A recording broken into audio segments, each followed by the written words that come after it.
Catéchisme de l'Église catholique, la profession de la foi, suite, les mystères de l'enfance et de la vie cachée de Jésus, les préparations, numéro 522. La venue du Fils de Dieu sur la terre est un événement si immense que Dieu a voulu le préparer pendant des siècles. Rites et sacrifices, figures et symboles de la première alliance, confère Hébreux 9,15, il fait tout converger vers le Christ. Il l'annonce par la bouche des prophètes qui se succèdent en Israël.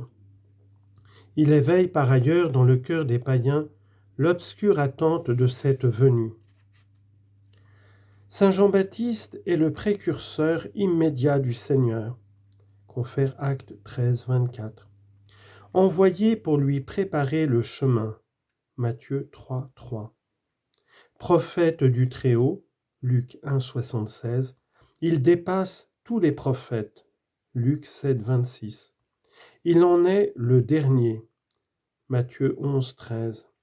Il inaugure l'Évangile, Actes 1, 22, Luc 16, 16. Il salue la venue du Christ dès le sein de sa mère, Luc 1, 41. Et il trouve sa joie à être l'ami de l'époux, Jean 3, 29. Qu'il désigne comme l'agneau de Dieu qui ôte le péché du monde, Jean 1, 29. Précédant Jésus avec l'esprit et la puissance d'Élie, Luc 1, 17, il lui rend témoignage par sa prédication, son baptême de conversion et finalement son martyre, Marc 6, versets 17 à 29. En célébrant chaque année la liturgie de l'Avent, l'Église actualise cette attente du Messie. En communiant à la longue préparation de la première venue du Sauveur, les fidèles renouvellent l'ardent désir de son second avènement. Confère Apocalypse 22, 17. Par la célébration de la Nativité et du martyre du précurseur, l'Église s'unit à son désir. Il faut que lui grandisse et que moi je décroisse. Jean chapitre 3, verset 30.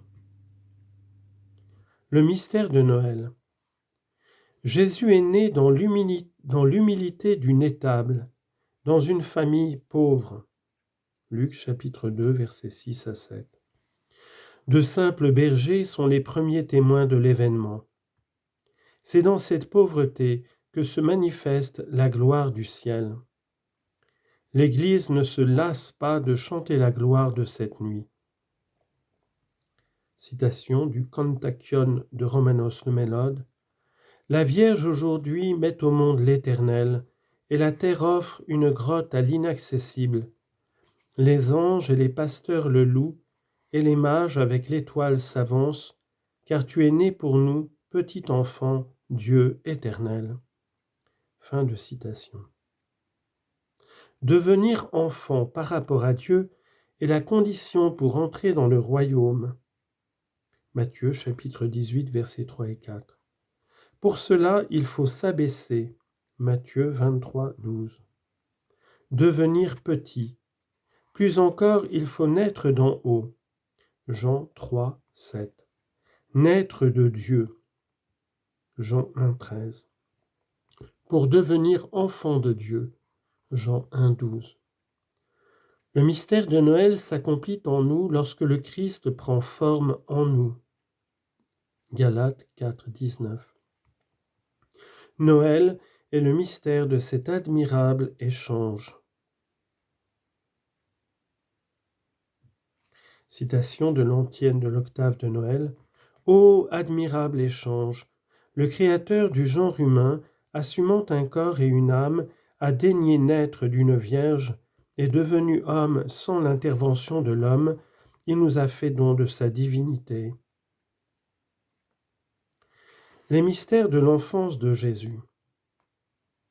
La circoncision de Jésus, le 8e jour après sa naissance, est signe de son insertion dans la descendance d'Abraham, dans le peuple de l'Alliance, de sa soumission à la loi et de sa députation au culte d'Israël, auquel il participera pendant toute sa vie.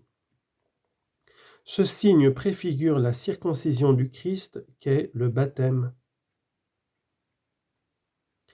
L'épiphanie est la manifestation de Jésus comme Messie d'Israël, Fils de Dieu et Sauveur du monde. Avec le baptême de Jésus au Jourdain et les noces de Cana, elle célèbre l'adoration de Jésus par des mages venus d'Orient.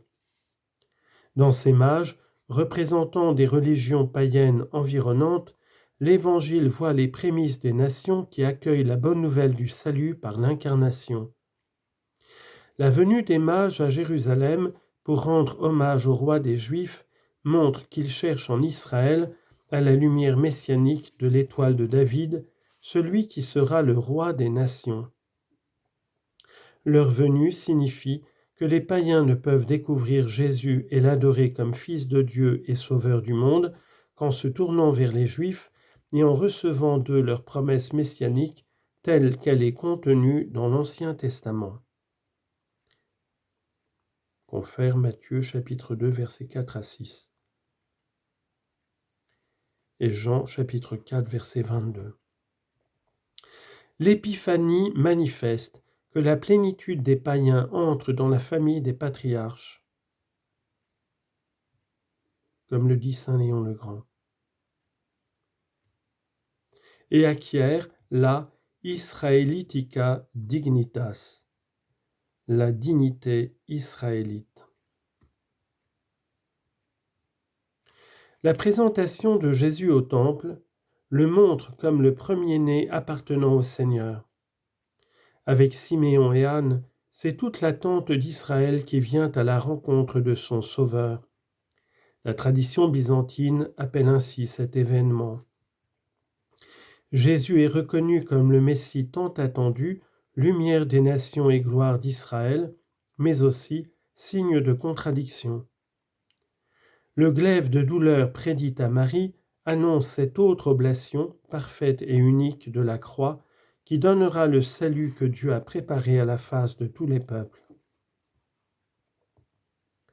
La fuite en Égypte et le massacre des innocents manifestent l'opposition des ténèbres à la lumière. Citation. Il est venu chez lui et les siens ne l'ont pas reçu. Jean chapitre 1 verset 11. Toute la vie du Christ sera sous le signe de la persécution. Les siens la partagent avec lui. Jean chapitre 15 verset 20. Sa montée d'Égypte rappelle l'Exode. Confère Osée chapitre 11 verset 1. Et présente Jésus comme le libérateur définitif.